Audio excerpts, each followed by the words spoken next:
I'm retired Sergeant Tim Hunter, and you're listening to the Crisis Cop Podcast on the Two Guys Talking Podcast Network.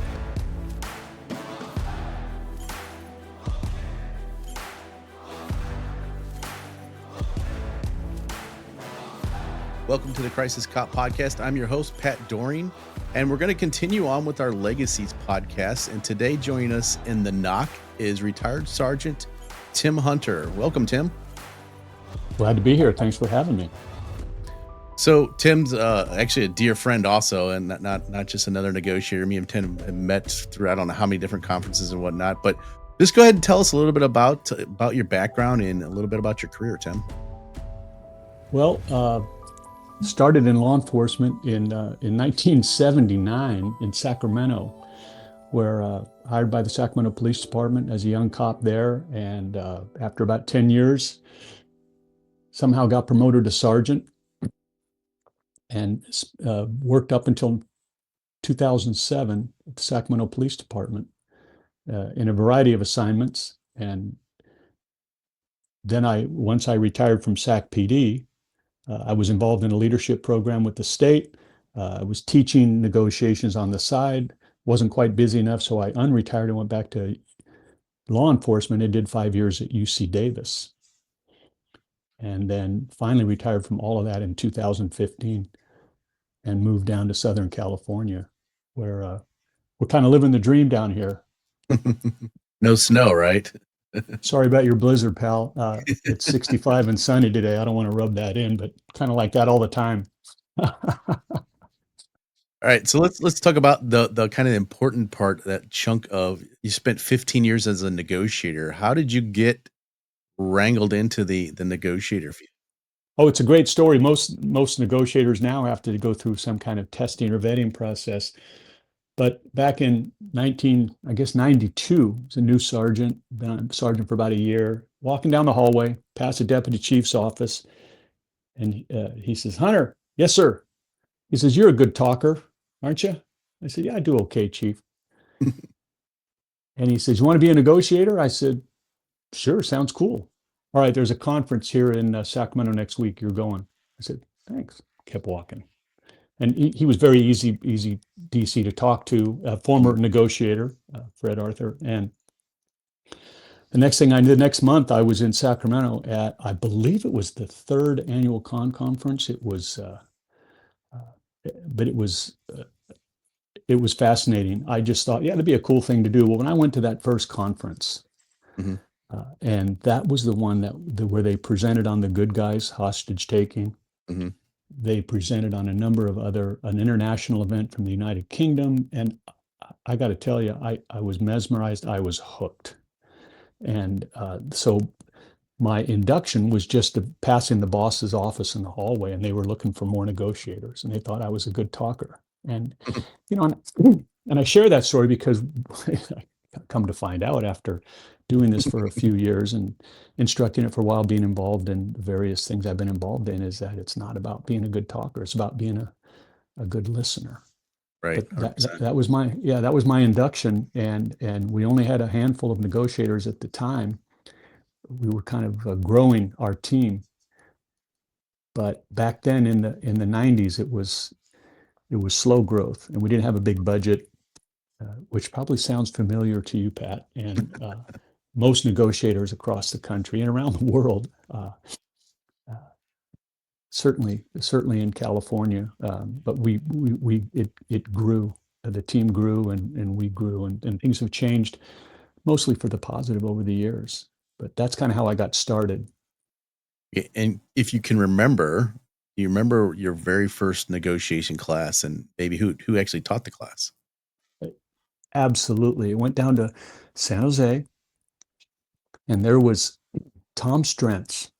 First time I met Tom, and he was teaching with Ray Burge, who's a retired captain from the Oakland Police Department. And I'll never forget first impressions. Tom was folksy, a brilliant guy, just down to earth. And Ray was wonderful as well. But Ray showed up in this 3-piece pinstripe suit. He he was sharp and a great storyteller. They both were great storytellers and really good instructors. And that was in the summer of '92. And I ended up taking 3 or 4 classes over the next 6 years from Tom and Ray. And Tony Hare was another instructor. He was a retired Oakland lieutenant or captain. Brilliant guys, and I was so impressed with. Yeah, they were wonderful, and what a great first impression, to be instructed by these legends in California negotiations.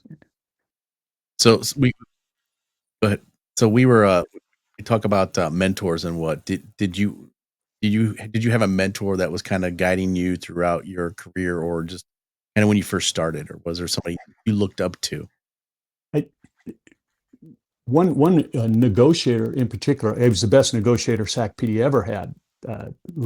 Larry Chavez was amazing. He was a senior sergeant with the department, and he had this wry sense of humor and just a great air about him. And he was a technician. He could talk anybody out of anything.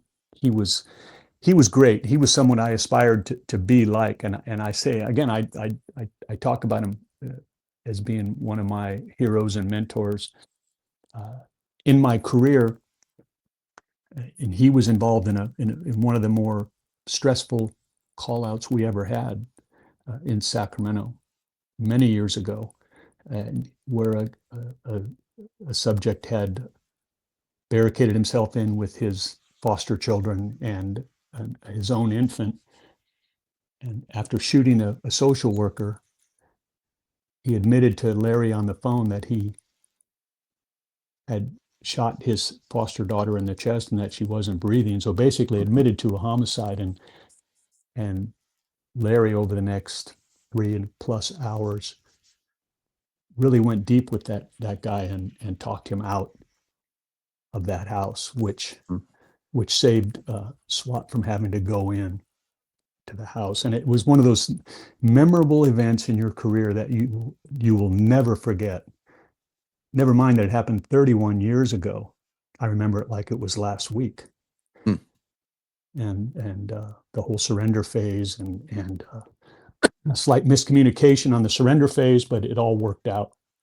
And I had a front row seat to that. And as we say, and I'll quote another one of my mentors and my heroes, our team commander, Gary Gregson. And he always said, you got a front row seat to the greatest show on earth. Oh yeah, the things that we see and get exposed to in this business is it's incredible. It takes its toll, certainly with a lot of folks, but the things that we can accomplish and the stories we can share, I guess, Pat, and I know you've shared quite a bit in your career over the years and in your travels. So just let's go back to training a little bit. So you were lucky enough to go over to Manchester and attend their course. So if you just want to give us a little insight on kind of how that happened and what you kind of learned over on the other side of the pond, as we like to call it.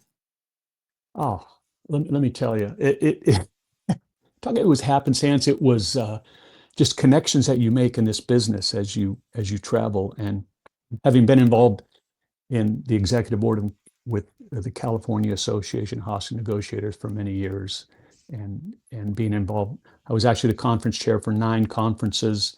So that's kind of my thing, is just connecting people. I'll be honest with you, Pat, I wasn't much of a negotiator, but I was just okay. But I'm kind of a people person, and I'm a connector. And if you, what are your strengths? Well, I like making connections, connecting people and bringing in presenters from across the country and around the world. I just love that. And the reason I'm sharing that particular aspect of my career is I reached out to a presenter we've had a couple of times, probably the foremost authority on international hostage taking, Adam Dolnik, who lives now in Prague, Czechoslovakia. And he's written just an outstanding book, Negotiating with the New Terrorist. And so I needed a presenter back in, I think it was 2019 in Burbank. And I reached out to Adam. I said, hey, would love to have you come present. And he says, hey, I can't, I'm tied up, but there's a colleague of mine in Manchester, England, Matt Todd, and he's finishing up his PhD in this subject, and he's a great presenter. We've worked together. So if Adam recommends him, Right. that's fine by me. So Yeah. I reached out, contacted Matt, worked it out with him, had a couple of Zoom calls, FaceTime calls with him over in the UK, and invited him over. And he came and brought his wife, presented on 2 topics at our conference, which was wonderful. And then he and his wife came down to our house here in the San Diego area and spent a few days with us and just had a fantastic time. And while he's here, he said to me, you got to come to my course in that I run. And I run the 2-week national course in Manchester. I've heard about that course. My friend Wayne Spees went to that and just said it was fantastic. Hmm. Why do you want to invite this old guy back there? I'm retired. He goes, no, he said, I'd love to have your insight, your input, love to have you tell us what you think. And I said, count me in. So I flew over there in, I think it was March of the next year. So Matt came and presented in 2018. So March of 19, I flew over and spent 2 weeks in Manchester. And it was unbelievable. First of all, you stayed in an old school that looked like kind of like Hogwarts. And it was live-in, and it was amazing, amazing training. You know, they take it to such a next level over there. Oh yeah. The small class, 20 people, 20 students, and you can fail out. And they put you under a lot of stress. They give you classroom all day, and then after dinner, every evening you do a 2 to 3 hour live scenario where there's 2 evaluators that are checking boxes to make sure you apply what you're supposed to have learned. And so after 1 week at this course, 2 of the students dropped out. They said, "No, we can't take this stress. This isn't for us." And then the following week, we had the final scenario on the final day. And one student did not qualify, couldn't pull it together. There's a lot of, they really give you that real-time stress, and Right. you either make it or you don't. And that's the toughest thing that the folks that run that course have to do, is tell someone they didn't make it and send them home. So it's tough. It was tough, but it was just, what a wonderful experience. And again, they take it to the next level. They bring in negotiators as role players from all over central England there. It's just, and it's fantastic. It's funny because I always talk about how small the actual world of negotiations is. Me and Matt were in the same class at the FBI Academy, so I got to go and meet Matt for 2 weeks, and we also had a Peter Doherty from London, and we had one of my good friends now, Paul from Australia, and we had a couple other international students. But it's just so funny, like how small that community is. When you started mentioning Matt, I'm like, I know Matt. Me and Matt hung out for 2 weeks at Quantico, so it's just really fascinating. Yeah. Yeah, you're a lucky man, better man for knowing him. He's retired now. He's still working in the private sector. We stay in touch. It's just those connections that you make across the country, across the state, across the country, and around the world. And I feel very, very blessed. Oh yeah. Having made those connections, and I got to say, keeping those connections, because Craig Morgan took over for Matt Todd, and Craig has come to several conferences here, and we stay in touch, and has hosted some California negotiators at the 2-week school. So it is just fantastic, staying in touch. You make friends you keep for the rest of your life. You know that. Oh yeah, yeah, and I think that's something really important too, especially if you're that newer negotiator or you're just getting your feet in here, is the power of networking is so huge in this field. Like you said, it got you into that Manchester course. It helped me get into the London course. It's just having those connections and being able to use those connections, I think, is just something that's kind of unique in the field of law enforcement. It really is, and it again, it started in 1992, making those connections and meeting some of the legends and having the good guys hostage taking debriefed in person by the negotiator Bob Curry and then the store manager Kurt, and you could hear a pin drop in that room of 350 people when he was doing his presentation. Mhm. So going back to, let's go back to class a little bit. What was something that you took out of maybe one class, two class, like some important key concepts that you maybe didn't know about when we first got kind of into the negotiation field, and something that just kind of hit you like, oh, okay, this really resonates with me now. Yeah, now you're talking about my initial training there. Yes, yeah. Yeah, I think that the importance, well, certainly of active listening and just applying those things, because it's not in human nature to listen. We are forming what we want to say in our minds when the other person we're talking to hasn't finished talking yet. And in law enforcement, what are we? We're problem solvers. We go from call to call.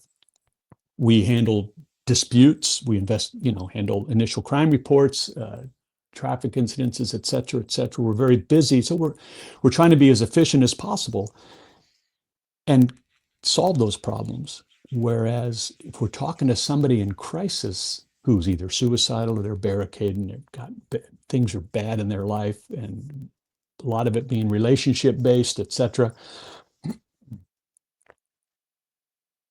we have to take that negotiator hat off. I mean, let me start again. Yeah. We have to take off the cop hat and put on the negotiator hat. And that is something that if you don't practice it, you won't use it. And using those active listening skills was something you really had to think about. And you have to let that person vent, and you have to climb that staircase of influence. And that's what I remember the most is making that change.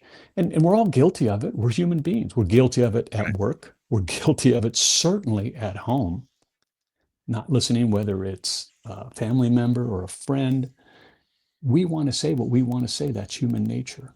And again, I think that was the biggest thing that I took back. And I'll never forget another exercise Tom pulled on us. I love this. It was in San Jose, and he had a screen in the room, a fabric screen. You couldn't see. This door came in from the hallway. Something was behind the screen, and they gave us a briefing, a scenario. It was a very simple exercise, but one of the volunteers from the class had to start negotiating with a subject, and it was that he was depressed, he was suicidal, he was going to jump. Mhm. And the subject on the other side of the screen spoke no English at all. They brought in a Vietnamese cop from San Jose who was a negotiator to role play, and we had to adapt. Yeah, and for sure. find someone, and it was eye opening. And I said, well, we work in a melting pot here in California, and again, this was Right. 33 years ago, and it's certainly more so now. And it really opens up your eyes. So, are we prepared? And I talk about that when I present or I teach or whatever. I say, are you prepared? How are you going to handle it if you have to deal with someone that speaks no English? Yeah. Are you ready? And the day of the dance is not the time to figure this stuff out. We have to prepare ahead of time via tabletop training exercises or whatever. And fast forward from, I think that was 1994. I went to that class, and then fast forward to 2019 when I'm in the UK. One of our exercises was with a Sikh Indian hostage taker and victim, and we had to have an interpreter come in. Then they arranged for that, but it wasn't so simple as just having the interpreter talk to the subject. And this was a voice-to-voice negotiation in this particular training environment. It really challenges you because you quickly realize how overloaded that interpreter is going to be. And so it really gives you an appreciation for preparing for the challenges you're going to get thrown at you. Yeah, I think that's so key, especially in training, is that preparation. Like, number one, know your community, right? Like you said, California's a melting pot. Like, know your community, what languages are being spoke, and then prepare for that. If that does happen, because there's nothing worse than 2:00 in the morning having that situation, and you're like, what are we going to do, right? We Exactly, right. I mean, you have the language line. You've got but even if it's during the day, who are you going to go to in the community? Clergy, family members, law enforcement. How about allied agencies? How about, and every single class I talk them up. How about your local FBI? Right. It's a resource that if they don't have someone, they can find someone who's going to be able to help you out. Absolutely. So let's talk about a little bit about your experiences, because we always talk about there's this whole team involved. We have the negotiators, but then we also have the tactical side of the house, and some agencies get along well, some not so much, and then some have to really work towards it. What was your experience just kind of working with tactical and some things that you kind of worked through or had to work against? I think that I don't know. Well, I might say I don't know why. You talk about the culture of law enforcement and overall, you can look across the state, across the country. Uh, it seems tactically driven. We're action oriented, tactically driven.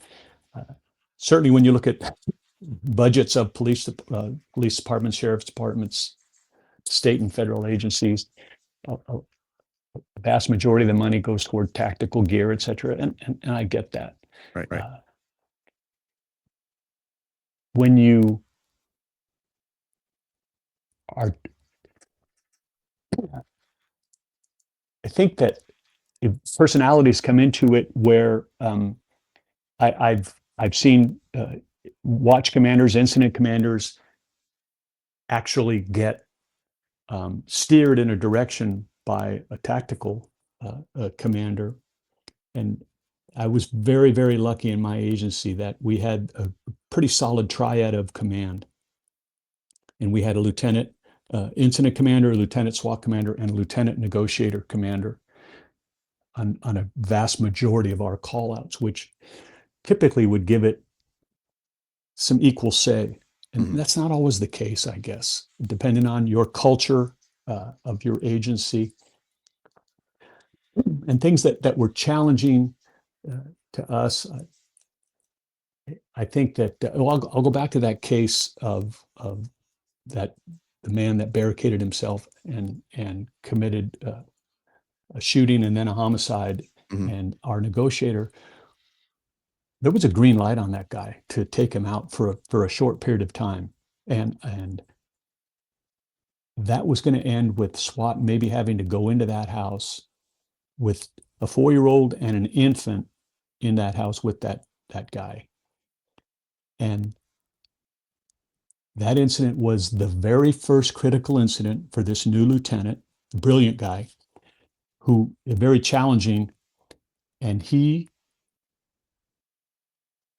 took input from tactical, he took input from the negotiators, and he let this thing play out, and he allowed for our negotiator, again, Larry, to talk that guy out. And again, it took several hours, but it was so tense. And it was an example of not rushing things and feeling a need to rush in there, but to allow that subject to be talked out, because it would have been ugly had that had to go tactical. It would have been real ugly, because you're not using flashbangs with small children in there. Right. You're probably not using tear gas. Excuse me. That was a very positive example, but there was a few instances where maybe we could have been allowed to talk to a subject longer, but outside influences come in, whether it's closing down a freeway or a bridge jumper or shutting down traffic or evacuating folks, where tactics moved along a little quicker, or maybe somebody from SWAT made contact with the subject and it kind of took it in a different direction from the negotiator trying to continue talking. And those things happen. Mm-hmm. Those things happen. And I think that, cops were some of the best Monday morning quarterbacks Right. Yeah. in the world. Right. No one's there. Oh, well, if we should have, could have, would have done this and that. It's always, things are always, you like to say clear in hindsight. That's why we encourage the debrief, and those don't always happen. And when they do, a lot of times they're not inclusive of all teams involved. They're separate individual debriefs. The negotiators will go off and debrief. The tactical folks will debrief. Maybe the incident commanders will have their own debrief, command, etc. Are they all going to get together and be able to talk about how things went and how they could have maybe gone better?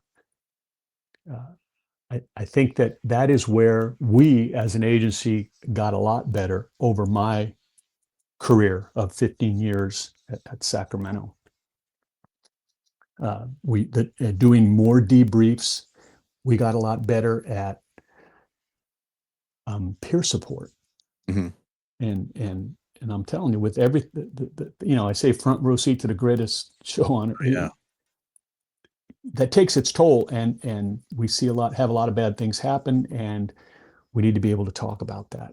And I think that's what keeps us together, keeps us sane, and I think it took quite a while for a lot of agencies to even adapt a peer support program.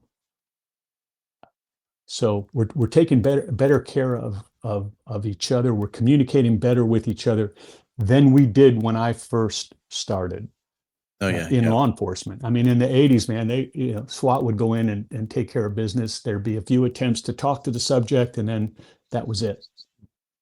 They just go take care of it. And I think we got a lot better. I'm trying to circle back and actually answer your question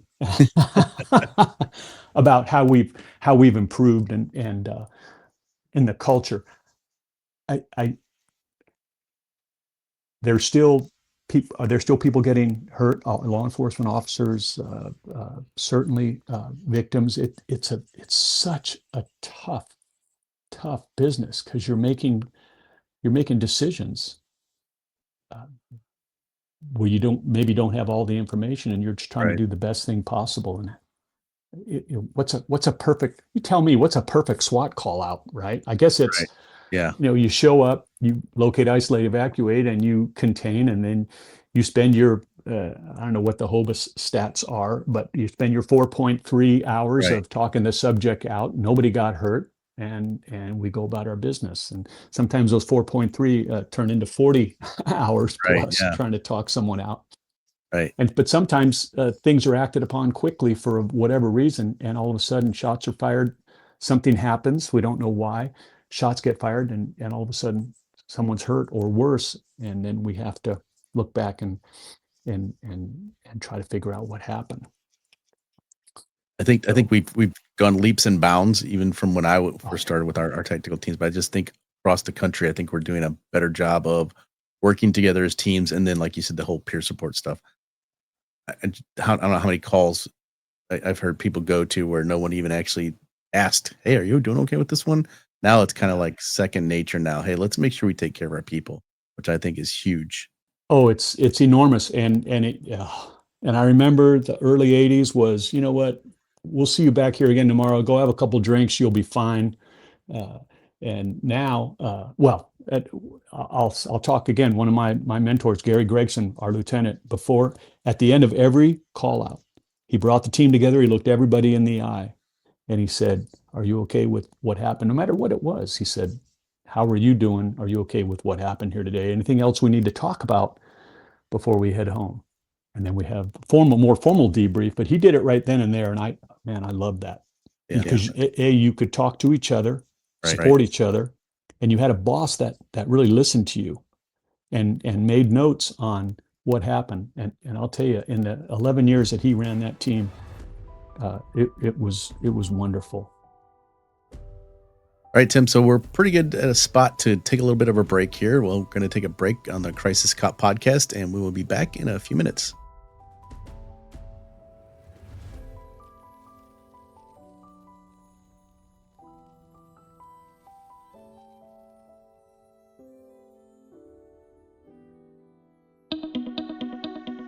Thought about a career in voiceover? Need a great, cost-effective on-hold message for your organization or business? Don't know where to start? Check out The Voice Farm, your one-stop shop for voiceover needs. Check it out now by accessing The Voice Farm at voicefarmers.com and see what difference can be made with a company that is truly outside the box. From the Voice Box, voicefarmers.com. That's voicefarmers.com.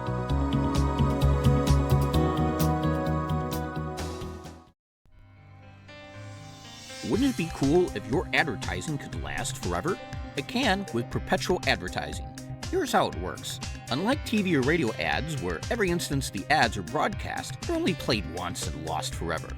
Perpetual advertising could have repeat exposure and replayability weeks, months, and even years after they're inserted in a podcast. So even if a podcast is a few years old, your ads will still be impactful to repeat listeners, as well as new listeners. This gives your advertising dollar the most bang for the buck. Find out more about perpetual advertising at twoguystalking.com/sponsors. Have you got a cool voice? Do you like to act? Are you quick when it comes to thinking on your feet? Want to help propel the future of training crisis negotiators across the globe and foster the future of law enforcement? We need you. It doesn't matter what you look like. Doesn't matter where you're from. Doesn't matter what's on your plate. We want your voice to help us evolve the way that law enforcement interacts and succeeds when it comes to crisis negotiation. Ready to get started?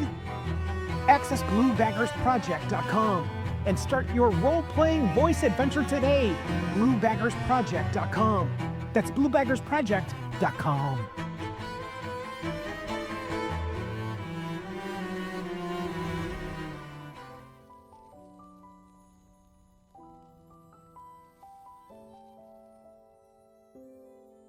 And joining us today is retired Sergeant Tim Hunter. So we're going to dive back into our conversations. So we were kind of talking about mental health and peer support. So kind of staying on that train, I guess. Was there an incident that kind of reached out or resonated with you to where you're like, it didn't really go as you guys planned? And then how did you cope or deal with that situation? Oh, well, yeah, there was a few of those, actually. I've been present for 3 suicide by cop incidents, one of which I was actually talking to an elderly barricaded gentleman who was a domestic violence suspect. You can believe that. He was in his 70s and barricaded with a long gun in his residence. And I got there a little early, talked to some of his family members, and they right out of the gate, they said, this guy's very mean and you're not going to have a lot of luck with him. And they were right. He came out, pointed his gun at the armored car, and that was my first experience with that. And it was very unusual because how do these incidents usually end? They usually end with, we talk them out, Right. or SWAT sends in tear gas, or they take their own life. That very common. We're kind of used to that. However, it's very different when you hear a gunshot and you said, what was that? That was us. And then it's a different big red handle gets pulled, and all of a sudden it's a homicide investigation. And now you got to write more paper or write reports on everything you did. It was interesting. And that was the first one. And then there was a couple of others where there was no real engagement. This one I had been talking to the gentleman. The next 2 were relatively quick, but that happens in our business. And we also had a jumper who slipped and fell. He was on the I Street Bridge, and he didn't go into the river, but he slipped and fell down onto the street and smacked his head pretty bad. And I was assigned by our lieutenant, you're going to talk to the shrink on this one. I said, oh, come on, we've seen lots worse than this. And he says, just do what you're told. And it was actually a good experience to go talk to that mental health professional, because in the middle of your career, there's a lot going on other than that incident. And it was wonderful to talk to that shrink. I call him a shrink, right? A mental health professional is what he is. The incident that stands out a lot, worst night of my life, was February 9th, 1999, where one of my officers was in a routine short car chase. Suspect foot bailed, but he shot and killed my officer, and it was awful. Massive police response. I was the first one to him. We had Life Flight come in, take him. The subject went to ground. We thought he might have gotten into a house. So you'll never forget that incident. And I was not a negotiator that night. I was a patrol sergeant for that sector, and the other sergeant and I initiated things, but in short order, we were relieved from the inner perimeter, obviously by SWAT, and the captain of the SWAT and K9 slowed things down, and they did a slow search. I remember going down to the CP around the corner at a school and looking down the hallway and seeing my entire negotiator team there with our Lieutenant Gary, and just thinking, they're ready to go. They're ready to talk to this guy should he end up being barricaded in a house. And very tough night. They never ended up talking to the guy. He was underneath a truck laying on the gun. The K9 missed him, and a SWAT officer actually kind of kicked him walking by him. And that's how they found the guy and took him into custody. We had to do the field show up. It's just an awful, awful night. And that was, even though we didn't negotiate with that guy, we were ready to. My team was ready to. Right. I second guess myself to this day. I should have said something. I should have did something on a loudspeaker in the aftermath once we got our officer out of there and medevac and all that. And then emotions were so high. But everybody did their job, and nobody else got hurt, and including the suspect, right? And the aftermath of that was we did a critical incident stress debrief, which were kind of new in the 90s.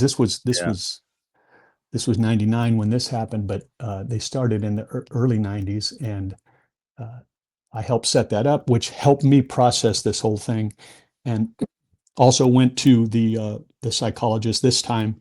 Was very helpful, and because you're dealing with loss, right? And we deal with a lot of that in our business, and when it's one of our own, it's really tough. But the support that we gave each other in the aftermath of that horrible event was heartening. And that really, you remember that for the rest of your life. You remember the event, but you remember that support you got, that really bonds you together. And because other bad things, the world keeps turning and calls still need to get answered. But it's so important because it'll tear you apart. If you don't address, you don't take care of it. And we had, the Sacramento Police Department, in the years I worked there, was just, we were, we had quite a few characters, no doubt about it, but 500 plus officers, and we were a family. And you make those bonds and you take care of each other. And it leads to the question, and we talk about that in classes, particularly team leader, incident commander classes, that we do. Can you negotiate with a cop killer? Right. And the answer is, you want to get that guy, right? You want to get him. Well, you want to arrest him. But when you look back in the history of Odessa, Texas, and Pittsburgh, Pennsylvania, and I think it was Jacksonville, Florida, three officers shot and killed, suspects successfully negotiated out of all those. Mm. And so it can happen, and we have to be able to do that, but a lot of times it's very, very difficult. Right. And- But at the end of the day, I think we always have to remember, like, our job as that team is to save lives, even if it is that guy who just killed that cop. We still got to do our job, kind of. We start our class out with this is in the basic courses that we do. This is your chance, probably the greatest chance in law enforcement, to literally save lives. I mean, you can run into a burning building, you can jump into a lake and save somebody drowning, or you can do a few physical things where you come across something. But this job is an opportunity to actually save a life or save lives by talking someone down or somebody out, so the cops don't have to go in and get them. Right. So let's change the subject a little bit, like a little Sure. bit more lighthearted. Any negotiations that stood out, maybe that not at the time you were doing it, but looking back, maybe a little bit of comical or a little bit of humor involved, or something that just makes you smile about that negotiation? Oh, well, I think that without being able to put my finger on any one particular incident, when you're in law enforcement for 33 plus years, you have the occasion to talk to people that aren't quite all there mentally. Mhm. And you talk to some people that are pretty messed up for a variety of reasons, and they say some pretty wild, crazy things. And you've got to be able to keep a straight face when you're talking to these folks. Right. And you're looking at your team, your partner, your coach, your team leader, and you're trying to make sense of what this person is saying. And you want to laugh. And I've always felt that's what's kept my head on straight, is the sense of humor, balance, good Yeah. balance at home, and a sense of humor. You have to have that, but not a sense of humor where you're ridiculing people, but a sense of humor where you got to be able to go, oh my goodness, this, okay. And you've kind of almost have to gather yourself as you're talking to some folks that, again, they're absolutely, literally out of their mind. And it could be a mental condition, it could be narcotics induced, and it could be you check all the above boxes, Right, right? And so being able to maintain a presence and a sense of humor, and you look at each other kind of wide-eyed, and it's like, and you have to talk right through that, because you want to LOL, laugh out loud, and you can't. Right. You can talk about it later. In a debriefing, you say, "Oh, I can't believe it. Did he or she say what I thought they said?" Right. Yeah. And you got to just move right through it. But it's adaptive. Law enforcement, it's a big word in law enforcement, is adaptive leadership, etc. And you have to be able to adapt and Right. work through whatever gets. It's part of the I think part of what draws folks to law enforcement is you never know what's around the corner. You never know what's that next call. Right. And you're able to tell quite a few stories at the end of the day. At the end of the career, you can share some stories, and you can laugh about a few of them. You're going to cry about a few as well, but you have to be able to laugh at a few of them. So let's talk about the maybe future or whatnot. So what if you could give us some advice to maybe current negotiators or potential future negotiators?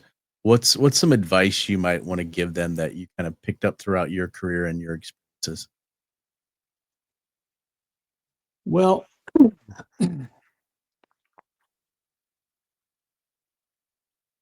the advice would be to be patient, but mostly to be prepared.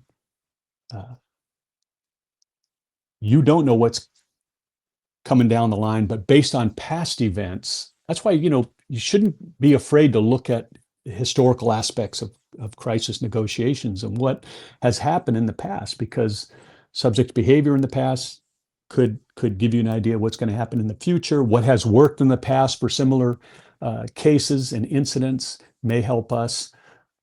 I mean, the more you learn, that's why the debriefs are, and sharing of information as we do in conferences and trainings is so critically important.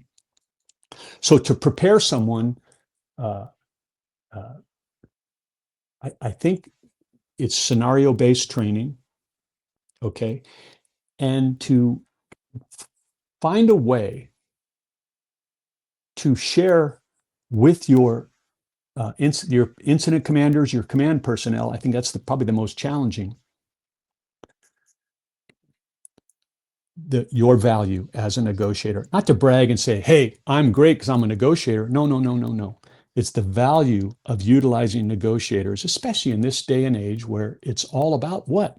De-escalation is huge, because when you think about liability, potential liability, and you think about, I tell you, I would tell them, don't be a checkbox. Right. You're not just someone or a team that's going, well, we checked that box. Okay, hey, we tried it. Now let's get on. Let's go get this guy out. Don't be a checkbox, because we want to take this to its conclusion as we look forward in the handling of a call and say, in the aftermath, if we have to use force, there's going to be an investigation of use of force report, internal affairs. There's going to be a civil trial. You never know the aftermath of these things if we have to go in.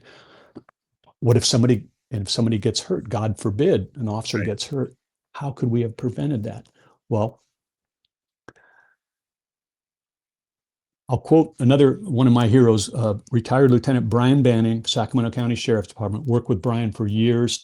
Brian and I instructed together up north for years. And just a former PASCON president, just a brilliant guy. And he shared a story. He was at a call out, and a tactical leader on his department said, we got to get this guy. We've got to go in and get this guy. And Brian looked him in the eye and said, hey, it's our job to keep your folks out of any unnecessary gun battles. Right. And I think the key word there is unnecessary. You still might have to go get them, but give us a chance to do our job so you don't have any unnecessary. And Pat, we could look back in the history of critical incidents, the not too distant past and way back, and probably see some incidents we'd like to do a little differently and give a little more time or a little more effort. Again, hindsight's always 20/20, but new negotiators or where to go with this in this career, you're not a checkbox. Give it a chance. Do the best that you can to convince your command decision makers. And I think that's where there's still more work to be done. I think the relationship with SWAT is getting better for the most part. That's a work in progress. Right. Always develop your relationship with your SWAT folks and also your command folks who are the decision makers. And not necessarily getting got to have a little budget, got to do a little training, but just let them know your value. And some folks get it, and unfortunately, some folks still don't. They're all about tactics. They're all about, let's get this thing moving. Let's end this, etc. I think having command have a better appreciation, and that it's a challenge in law enforcement, but I think that it's getting better. And again, I don't want to beat the dead horse, but the small community, right? We recently just interviewed Brian on an episode of the Crisis Cop podcast, so you'll be able to listen to that too. And again, a great guy, like you said. And so it's just how he's in everything just kind of interconnects. We're all kind of in the same field, and we meet the same people, and it's ironic how we kind of connect to the same people too, I think. He's again, they talk about your mentors and your heroes. And we were kind of peers. I mean, we kind of grew up together on our agencies, and he's a guy I have the utmost respect for, and a great guy. And I quote him all the time. I use that quote in classes because I look around a room. It's funny. When I was a negotiator, I was a cop 10 years. I was a sergeant. We only had sergeants as negotiators back then. Now I'm doing a class. I did a class a couple weeks ago, a basic class, and we're going around the room. Hey, how long have you been in law enforcement? Tell us about yourself, your experience. I don't know about you, Pat, but there's a lot of 2 and 3 year cops. Oh yeah, yes. That are now negotiators. And I said, wait. You don't even have a hash mark yet. Yeah. You've been on since breakfast, and they're throwing you in to be a negotiator right now. You're still learning how to be a cop. Now, Right. I don't tell them that. Right. I just think it. A lot of these young folks, but they're tech wizards. They're great. Hopefully, they're not there just to check a box. Hopefully, they really want to do it. Right. Yeah. But it is a challenge for sure. For sure. So one of the things we always we end up here at the podcast is we want to talk about legacy, because I think that's really important, especially in our field, the negotiation field. We talk about legacy. We talk about the Harvey Schlossbergs, the Frank Bowles. So Tim Hunter, what do you want your legacy to be, kind of as your role as a negotiator? Well, as I said, I was an okay negotiator. As I look back, it's funny. You learn more. You get instructing, and you say, "Oh man, I wish I would have been better at A, Right. B, C, and D." All those call outs I had. So I was an okay negotiator. But I think if there was a legacy, I really enjoyed getting involved in training and in con. I got involved in the California Commission on Post. I was a subject matter expert on some training videos they made, the aftermath of the horrible Oakland incident in 2009. And we did a training video, and the connections that I made both with Post, with SWAT, with the Post guidelines we worked on. That's how I met everybody from con back in 2001, the AB 991, the guidelines for SWAT and negotiators, which mirror the NICNA guidelines, by the way. The connection and the legacy, I would think, was he was someone who brought folks together for training, to try to improve this business of crisis negotiations. And I got to tell you, I have loved it. All the people that I've met over the last 30 plus years I've been very, very lucky, and making those connections and keeping those connections with folks in our business. It's what I love. All right, Tim, just thanks again for coming on the podcast. I'm glad to hear your story. And that's going to wrap up this episode of the Crisis Cop podcast. Make sure you subscribe and check us out.